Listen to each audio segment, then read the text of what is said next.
শামীম, হ্যাঁ বলেন। আপনি যখন একটা ফল দোকানে যাবেন, হ্যাঁ, এই ধরুন কমলা কিনতে গেলেন, তখন কেমন কমলা কিনবেন? অবশ্যই ভালো কিনবো। যেগুলো হৃষ্টপুষ্ট, যেগুলো দেখতে সুন্দর। হ্যাঁ। আচ্ছা, তো এখন সেই কমলা কি সবাই কিনতে পারে? না, সে কমলা সবাই কেমনে কিনবে?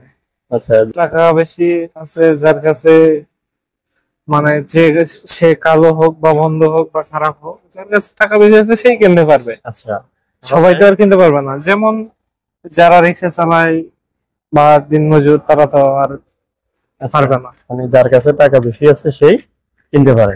হ্যাঁ, আচ্ছা, তার মানে তাহলে একটা জিনিস আপনি খেয়াল করেন তো, সমাজের মধ্যে যার কাছে টাকা পয়সা আছে, অর্থবিত্ত মালিক, সে বিশেষ করে সরকারি চাকরির ক্ষেত্রে আর কি, সে কালো হোক, বেটে হোক, লম্বা হোক, বৃষ্টি চেহারা হোক, যেমনই হোক, সে কিন্তু ওই যে সমাজের সেই হৃষ্টপুষ্ট কমলা, আপেল গুলা কিন্তু সে কিনতে পারে। সেটা তো অবশ্যই।